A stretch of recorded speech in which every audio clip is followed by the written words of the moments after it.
ರಾಜ್ಯದ ಬೀದರ್ ಜಿಲ್ಲೆಯ ಆದರ್ಶ ಕಾಲೋನಿಯಲ್ಲಿ ಆಗಸ್ಟ್ 27ರಂದು 6 ವರ್ಷದ ಬಾಲಕಿ ಪುಟ್ಟ ಕಂದಮ್ಮ ಶಾನ್ವಿಯ ಒಂದು ದಾರುಣ ಸಾವಿನ ಘಟನೆ ನಡೆದಿದೆ. ಈ ಘಟನೆಯನ್ನು ಆರಂಭದಲ್ಲಿ ಆಕಸ್ಮಿಕ ಸಾವು ಎಂದು ಭಾವಿಸಲಾಗಿತ್ತು. ಆದರೆ ಇದೀಗ ಇದು ಯೋಜಿತ ಕೊಲೆಯಾಗಿರುವ ಸಾಧ್ಯತೆ ಎಂದು ಪೊಲೀಸರು ತನಿಖೆಯ ಮೂಲಕ ಕಂಡುಕೊಂಡಿದ್ದಾರೆ.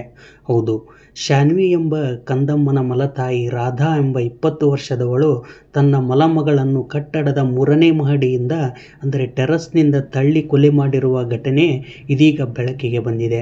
ಈಗ ಇವಳು ಪೊಲೀಸರ ಅತಿಥಿ ಕೂಡ ಆಗಿದ್ದಾಳೆ. ಈ ಘಟನೆಯು ಈಗ ಸ್ಥಳೀಯ ಸಮುದಾಯವನ್ನೇ ಆಘಾತಕ್ಕೀಡು ಮಾಡಿದೆ. ಕುಟುಂಬದ ಒಳಗಿನ ಒಡಕುಗಳು ಮತ್ತು ಈ ಕೃತ್ಯದ ಹಿಂದಿನ ಉದ್ದೇಶವನ್ನ ಕುರಿತು ತೀವ್ರ ಚರ್ಚೆಗೆ ಕಾರಣವಾಗಿದೆ ಅಂತಾನೆ ಹೇಳ್ಬೋದು. ಈ ಘಟನೆ ನಡೆದಿದ್ದು ಆಗಸ್ಟ್ 27ರಂದು ಭಾನುವಾರದ ಮಧ್ಯಾಹ್ನ. ಆದರ್ಶ ಕಾಲೋನಿಯ ನಿವಾಸಿಗಳು ಏನೋ ಸೌಂಡ್ ಬಂತು ಎಂದು ಕೇಳಿದಾಗ 6 ವರ್ಷದ ಶಾನ್ವಿ ಎಂಬ ಪುಟ್ಟ ಮಗು ಕೆಳಗೆ ಬಿದ್ದಿರುವುದನ್ನು ಕಂಡು ನೋಡಿದರು. ಆಕೆಯನ್ನು ನೋಡಿದ ತಕ್ಷಣ ಆಸ್ಪತ್ರೆಗೆ ಕರೆದೊಯ್ಯಲಾಯಿತು. ಆದರೆ ವೈದ್ಯರು ಆಕೆಯು ಮೃತಪಟ್ಟಿರುವುದಾಗಿ ಹೇಳಿದ್ದಾರೆ. ಇನ್ನು ಶಾನ್ವಿಯ ತಂದೆ ಸಿದ್ಧಾಂತ್ ಬುವಾರ್ ಆಕೆ ಟೆರಸ್ನಲ್ಲಿ ಆಟವಾಡುತ್ತಿದ್ದಾಗ ಆಕಸ್ಮಿಕವಾಗಿ ಬಿದ್ದಿರಬಹುದು ಎಂದು ಪೊಲೀಸರಿಗೆ ತಿಳಿಸಿದ್ದರು. ಆರಂಭದಲ್ಲಿ ಯಾವುದೇ ಸಾಕ್ಷ್ಯಾಧಾರಗಳು ಇಲ್ಲದ ಕಾರಣ ಪೊಲೀಸರು ಈ ಘಟನೆಯನ್ನು ಆಕಸ್ಮಿಕ ಸಾವು ಎಂದೇ ದಾಖಲು ಮಾಡಿದ್ದರು. ಸೆಪ್ಟೆಂಬರ್ 12ರಂದು ಸುಮಾರು 2 ವಾರಗಳ ನಂತರ ಪಕ್ಕದ ಕಟ್ಟಡದ ಸಿಸಿಟಿವಿ ಕ್ಯಾಮೆರಾದ ದೃಶ್ಯಾವಳಿಯಲ್ಲಿ ಅಲ್ಲಿಯೇ ಊರಿನ ಜನ ಒಬ್ಬ ಈ ದೃಶ್ಯಾವಳಿಯನ್ನು ಪೊಲೀಸರಿಗೆ ಒದಗಿಸುತ್ತಾನೆ. ಆದರೆ ಈ ಸಿಸಿಟಿವಿ ದೃಶ್ಯಾವಳಿಯಲ್ಲಿ ಶಾನ್ವಿಯ ಮಲತಾಯಿ ರಾಧಾ ಎಂಬುವಳು ಒಂದು ಕುರ್ಚಿಯ ಮೇಲೆ ಬುಟ್ಟಿಯನ್ನು ತಲೆ ಕೆಳಗಾಗಿ ಇರಿಸಿ ಶಾನ್ವಿ ಎಂಬ ಕಂದಮ್ಮನನ್ನು ಅದರ ಮೇಲೆ ಕೂರಿಸುವ ದೃಶ್ಯ ಈ ಸಿಸಿಟಿವಿಯಲ್ಲಿ ಸೆರೆಯಾಗಿದೆ. ಅದಾದ ತಕ್ಷಣ ಕೆಲವೇ ಕ್ಷಣಗಳಲ್ಲಿ ಶಾನ್ವಿ 3ನೇ ಮಹಡಿಯಿಂದ ಕೆಳಗೆ ಬೀಳುವ ದೃಶ್ಯ ಕೂಡ ಸಿಸಿಟಿವಿಯಲ್ಲಿ ಕಂಡುಬಂದಿದೆ. ಈ ಆಘಾತಕಾರಿ ದೃಶ್ಯವು ಈ ಘಟನೆಯನ್ನು ಆಕಸ್ಮಿಕ ಸಾವಿನಿಂದ ಕೊಲೆಯ ತನಿಖೆಗೆ ತಿರುಗಿಸಿತು.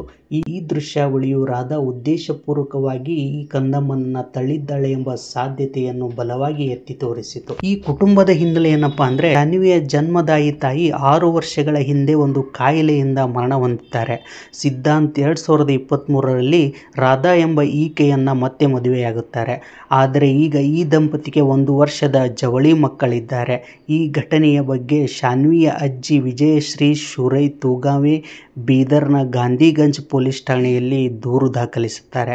ಈ ದೂರಿನ ಆಧಾರದ ಮೇಲೆ ಪೊಲೀಸರು ಈ ರಾಧಾಳನ್ನು ತೀವ್ರವಾಗಿ ವಿಚಾರಿಸಿ ಬಂಧನಕ್ಕೊಳಗಿಸುತ್ತಾರೆ. ಸದ್ಯ ಪೊಲೀಸರು ಸಿಸಿಟಿವಿ ದೃಶ್ಯಾವಳಿಯ ಫಾರೆನ್ಸಿಕ್ ವಿಶ್ಲೇಷಣೆಯನ್ನು ಕೂಡ ನಡೆಸುತ್ತಿದ್ದಾರೆ. ಹಾಗೆ ನೆರೆಹೊರೆಯವರೊಂದಿಗೆ ಎಲ್ಲ ಘಟನೆಯ ವಿವರವನ್ನು ಕೂಡ ರಚಿಸಿಕೊಂಡಿದ್ದಾರೆ. ಈ ಘಟನೆಯು ಆಧುನಿಕ ಕಣ್ಗಾವಲು ತಂತ್ರಜ್ಞಾನವು ಅಂದರೆ ಸಿಸಿಟಿವಿ ದೃಶ್ಯಾವಳಿಯು ಎಷ್ಟು ಮಹತ್ವದ ಪಾತ್ರವನ್ನು ವಹಿಸುತ್ತದೆ ಎಂಬುದನ್ನು ಎತ್ತಿ ತೋರಿಸುತ್ತದೆ.